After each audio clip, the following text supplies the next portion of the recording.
America is back.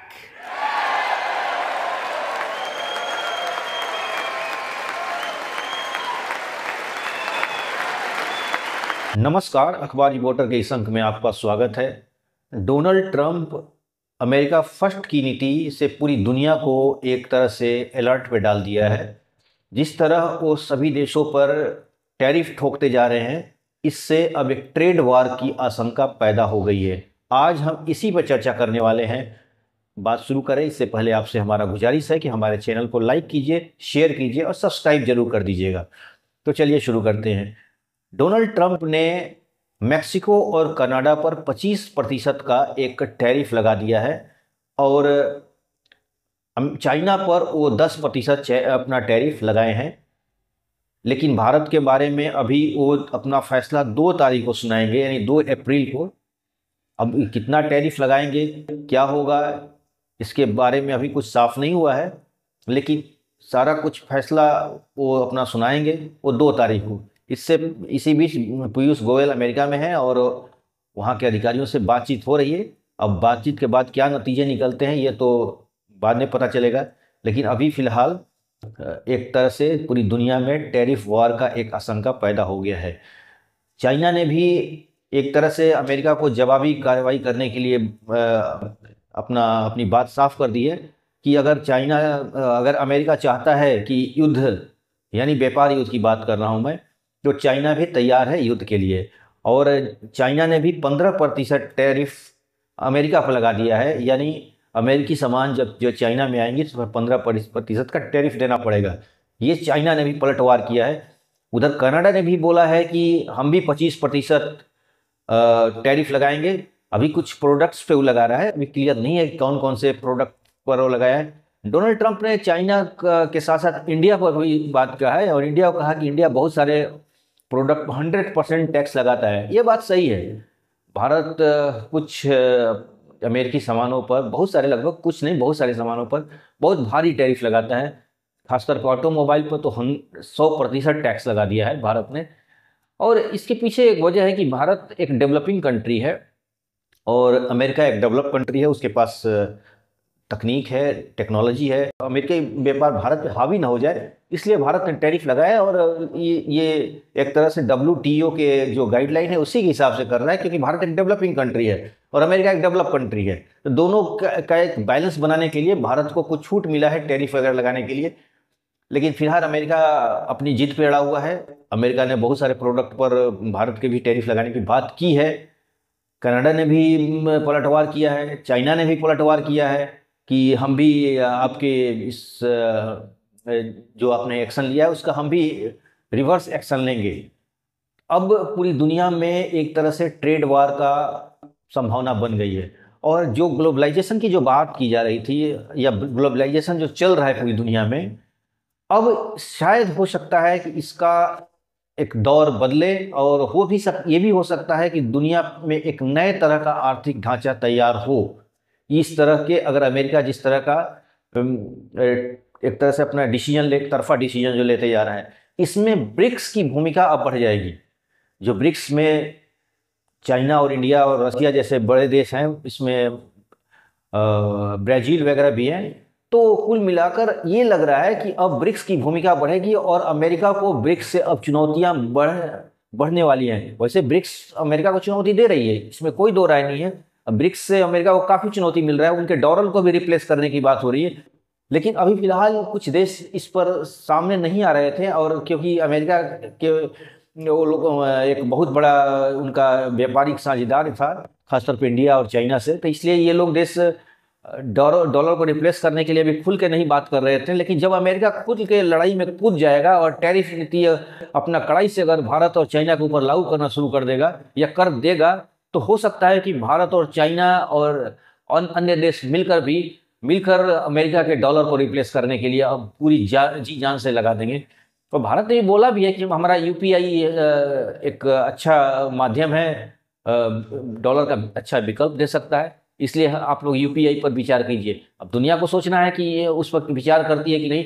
लेकिन इतना तो तय है कि अभी अगर अमेरिका एक अपने आप को ज़्यादा स्ट्रांग समझते हुए और एक तरफा फैसला अगर लेगा तो जाहिर सी बात है उसको डॉलर को चोट खाना पड़ेगा, क्योंकि ये लोग, ये जो देश हैं ब्रिक्स के देश, वो खासतौर पर ब्रिक्स देश पर ही अमेरिका ने टैरिफ लगाया है। उसमें ब्राज़ील है, चाइना है, इंडिया है, ये सब ब्रिक्स के देश हैं और इस पर टैरिफ लगा दिया है। तो आने वाले समय में ये लोग भी अब डॉलर का विकल्प खोजेंगे ही खोजेंगे। इससे अमेरिका को नुकसान होगा। अभी अमेरिका को तात्कालिक फायदा नजर आ रहा है। डोनाल्ड ट्रंप अपने आप को स्मार्ट बनते हुए तबातोड़ फैसले ले रहे हैं, लेकिन आने वाले समय में डोनाल्ड ट्रंप को इस फैसले से कितना फायदा होगा समय बताएगा। लेकिन जैसे एक्सपर्ट बता रहे हैं कि इससे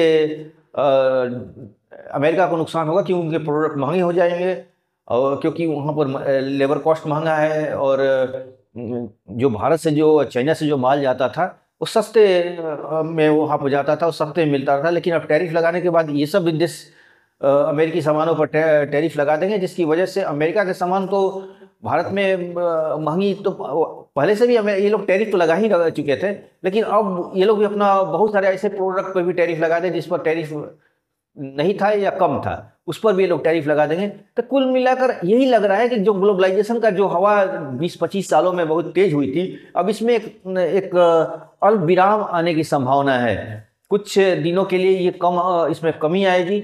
और सबसे बड़ी चीज़ कि अब ये देशों को भी समझना चाहिए कि हम एक देश पर डिपेंडेंट रहना ठीक नहीं है।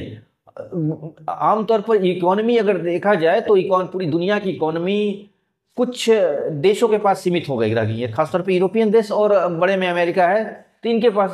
लेकिन अभी बहुत सारे ऐसे एरिया हैं जिस पर इकोनॉमी का वो उतना प्रभाव नहीं पड़ा। उनके यहाँ गरीबी है और संभावनाएं बहुत ज़्यादा है। खासतौर अफ्रीकी देशों की बात कर रहा हूँ मैं, यहाँ संभावना बहुत ज़्यादा है।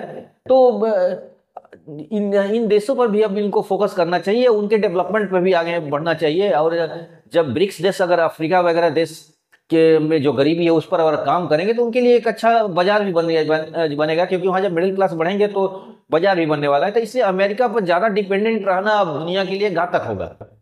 ये बात दुनिया को समझना चाहिए कि ठीक है, अमेरिका एक बहुत बड़ा इकोनॉमी है, लेकिन जब सारे देश सिर्फ अमेरिका के आसपास ही अपना व्यापार खोजते रहेंगे तो अमेरिका तो की मोनोपोली चलेगी ही चलेगी। वही ट्रंप ने दिखा रहा है। तो इन देशों को भी सोचना चाहिए कि हाँ, उस देशों पर भी उन देशों को डेवलपमेंट की बात करें जहाँ पर अभी संभावनाएं बहुत ज़्यादा है, उस एरिया को भी डेवलप करने की बात करें। वहाँ जब वो एरिया डेवलप होगा तो वहाँ का देखिए, एक चीज़ मैं बताना चाहता हूँ। जब औद्योगिक क्रांति आई थी, जब ब्रिटेन में औद्योगिक क्रांति आई थी, इसके पहले दुनिया में इतनी असमानता नहीं थी। ये इतिहासकार बताते हैं। दुनिया में आर्थिक रूप से 19-20 का आंकड़ा था, लेकिन आज 10 और 20 का आंकड़ा नहीं था, इतनी गैप नहीं था। लेकिन अफ्रीका देशों में जाकर देखिए, भारत में ही अभी भारत ने बहुत प्रयास करने के बाद अपनी पटरी पर अपनी गाड़ियों को थोड़ा बहुत लाने की कोशिश की है, लेकिन भारत में भी काफ़ी गरीबी थी। और इसी गरीबी की वजह ये थी कि जो औद्योगिक क्रांति हुई थी, जिसमें यूरोपियन कंट्री ने, जो देश यूरोपीय और अमेरिकन जो कंट्री थी, उसमें तेज़ी से उन लोगों ने डेवलप किया और पूरे के पूरी दुनिया की इकोनॉमी को एक तरह से सेंट्रलाइज कर दिया। और सेंट्रलाइज करने की वजह से उन देशों में जहाँ पर एक एवरेज इकोनॉमी चलती थी, वहाँ पर गरीबी बढ़ गई, जिसका भुक्तभोगी भारत भी था, अफ्रीका के बहुत सारे देश भी थे। लेकिन ये सब देश एक अच्छा अपना व्यापार करते थे और दुनिया में समानता थी। तो आज वही स्थिति हो गई है कि पूरी दुनिया की इकोनॉमी अमेरिका के आसपास घिर गई है, यूरोप के पास चली गई है, और ये लोग अपनी मोनोपोली चलाते हैं। तो अब ये बात अब सोचने की जरूरत है कि हमें अपने व्यापार को सिर्फ विकसित देशों तक ही सीमित करके, अपनी बाजार को वहीं तक सीमित करके नहीं सोचना होगा। हमें उन जगह पर भी जाना होगा जहां संभावनाएं बहुत अच्छी हैं, खासतौर पर अफ्रीका में और दक्षिण अमेरिका की बात कर रहा हूं मैं। इन देशों में अभी संभावना, क्योंकि ये लोग भी विकासशील देश हैं और इनसे व्यापार बढ़ाना जरूरी है।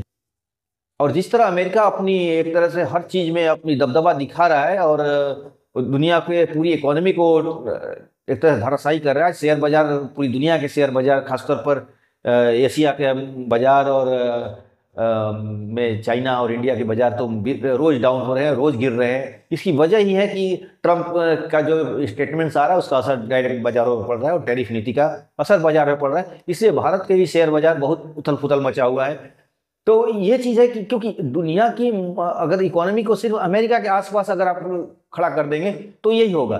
तो इसलिए ब्रिक्स देशों को अब ये सोचना होगा कि हमें अमेरिका और यूरोप पर कब तक निर्भर रहना पड़ेगा। हमें विकासशील देशों पर अपना फोकस करना होगा, हमें अफ्रीका का और दक्षिण अमेरिका के देशों पर फोकस करना होगा, और अमेरिका को धीरे धीरे अब साइड लाइन करना ही पड़ेगा। जब तक ये नहीं होगा अमेरिकी अपनी दादागिरी को खत्म नहीं करेंगे।